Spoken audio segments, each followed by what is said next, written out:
Coxter Groups, Lecture 8, Bruhat order. Let us start with the setup and some basic definitions. Let W, S be a Coxeter system. Let us recall that we always assume that S is finite. Let T be the set of all reflections. These are the conjugates to the elements of S in W. And then we also have the length function, so to each element in W, we associate its length, L of W, and this is the length of the shortest expression, how we can write this element as a product of elements in S, of our generating set S. Definition 1. For two elements x and y in W, and for a reflection T, we write x and then the arrow to y, which is marked by t, provided that y is equal to x times t, and the length of y is greater than the length of x. Definition 2, we write x arrow to y, provided that x arrow to y with a mark t for some t. So for example, we have e arrow to t marked by t for any element t which is a reflection.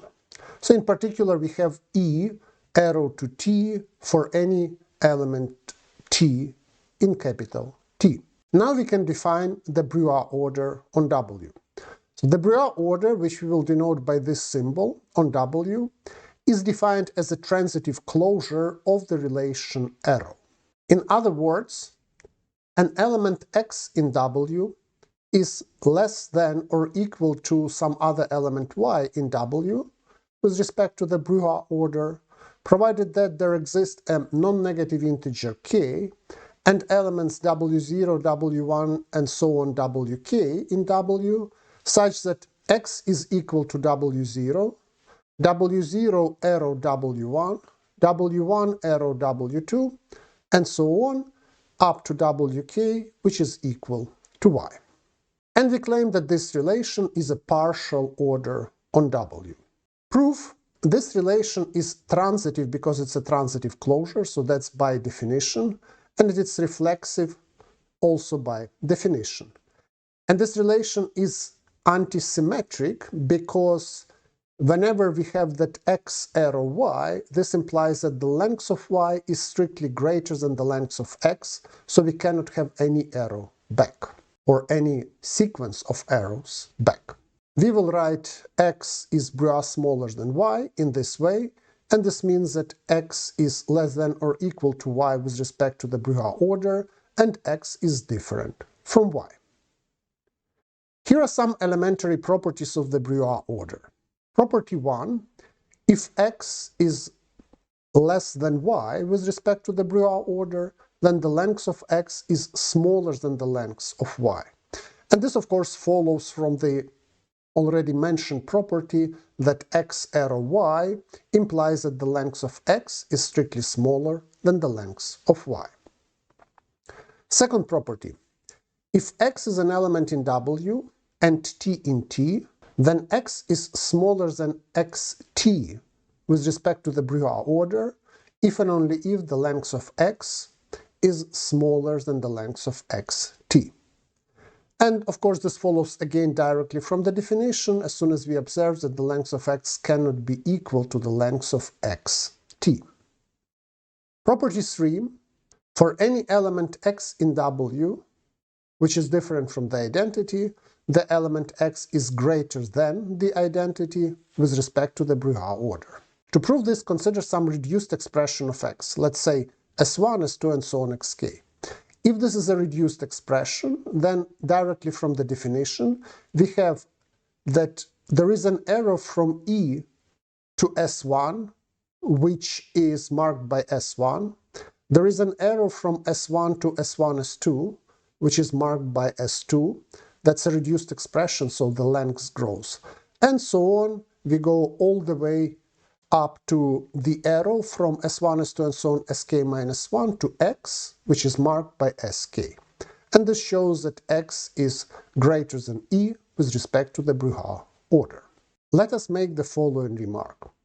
If we look at the definition, in the definition there is a very striking asymmetry that we denote by the arrow from x to y marked by t, the situation when y is equal to x times t, so we multiply with t on the right. And this can feel unfair. Why do we prefer the right multiplication? But this can be resolved or explained by the following lemma. If x and y are elements in W, then x arrow y, if and only if y is equal to t times x for some t in t, and the length of y is greater than the length of x. So we can equally multiply on the left. The only catch is that maybe we should multiply with a different reflection to get the same element. Proof. X arrow y by definition means that y is equal to x times u for some element u in t, and the length of y is greater than the length of x. So in particular, the length of y is greater than the length of y times u, which is x, and so we can use the exchange property. Let's take a reduced expression of y, s1, s2, and so on, sk. If we apply the exchange property to y inverse, we have that x, which is equal to y times u, is obtained from our reduced expression for y by deleting some letter. But this is a left-right symmetric property, because then we can write x as t times y, where t is the reflection s1, s2, and so on, si. We go up and then we go down, si minus 1, and so on, s1. Here is an example. Consider the symmetric group S3 with respect to the simple reflections S and T. S is a transposition of 1 and 2, and T is a transposition of 2 and 3. Then our symmetric group consists of the following 6 elements: the identity, then we have S, T, ST, TS, and the element W0, which is equal to STS and TST. So that's our Coxeter group. Our Coxeter generators are S and T, and here we have the list of all elements in S3. Then the Hasse diagram of the Bruhat order for this group looks as follows. We have the element E here all the way down, so that's the smallest element in our group.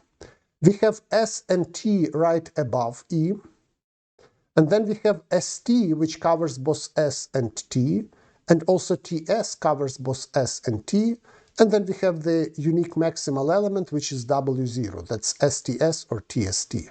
So this is the Hasse diagram of the Bruhat order on S3. Here is a more general example. Here is the Hasse diagram for the Bruhat order on S4. So here the permutations are given by one-line notation. So that's the diagram. It takes some time to compute it, but if we look at it, we again see that we have the unique minimum element, that's the identity, and we have the unique maximal element, the maximum, and that's the longest element, and this is the permutation where all elements are written in the opposite order. And then if you look at this diagram, you see that it is fairly symmetric. In particular, it is symmetric up to the flip. And this we will discuss later. Let us in general talk about the Bruhat order on dihedral groups. So here is an example of dihedral groups. Let k be an integer which is greater than or equal to 2, and let us consider the dihedral group d2 times k. So this group has two Coxeter generators, S and T, and the relations are s square is equal to t square is the identity, and then st to the power k is equal to the identity. Alternatively, we can write st, st, and so on. Length k is equal to ts, ts, and so on, length k. So this group has 2k elements, and these are E, then S, T, ST, TS, STS, TST, and so on, all the way to this longest element W0, which has two expressions, ST, ST, and so on, with k factors, or alternative expression TS, TS, and so on, also k factors. So the possible lengths of the elements in this group are 0, 1, 2, and so on up to k. There is a unique element of length 0, that's the identity. And we have a unique element of length k, that's our W0. And for all other lengths, we have two elements, st, and so on. The element which starts with s and which has length l, we denote it by s sub l. And an element which starts with t and has length l, we denote it by t sub l.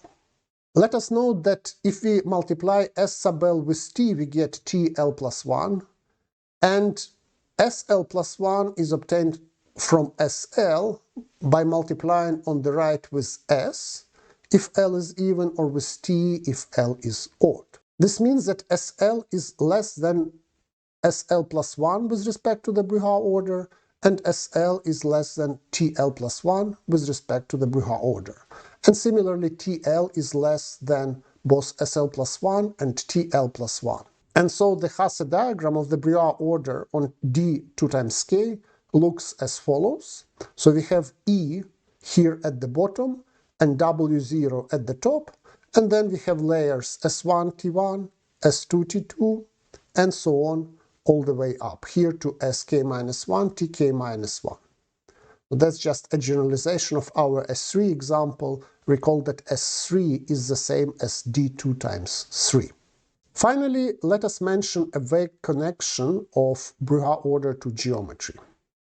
Consider the group GL and C, and let B be the subgroup of G consisting of all upper triangular matrices. Then we can view the symmetric group Sn as a subgroup of G, where a permutation is represented by the corresponding permutation matrix. So we act on the indices of the elements in the standard basis. So here is a fact. The quotient of G modulo B is a smooth projective variety, which can be written as a disjoint union of the following subsets. So for each element W in Sn, we take BWB modulo B. So this element is called the Bruhat cell and is usually denoted by CW.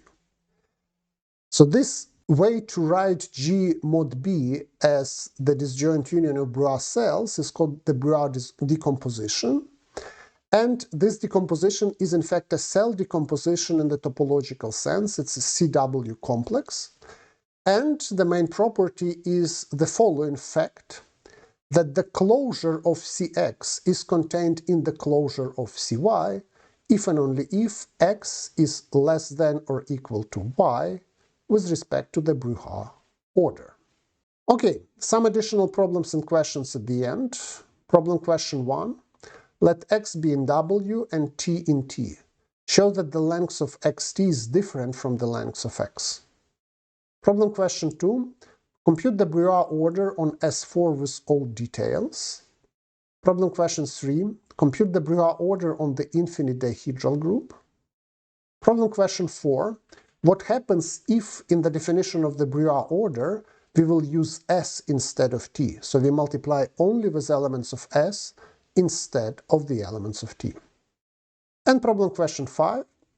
Let X and Y be two elements in W, and S be a simple reflection. Prove the following fact. If X is smaller than Y with respect to the Bruhat order, and the length of Sy is greater than the length of Y, then the following two things are true. First of all, X is smaller than Sy with respect to the Bruhat order, and even Sx is smaller than Sy with respect to the Bruhat order. Thank you very much, and see you next time.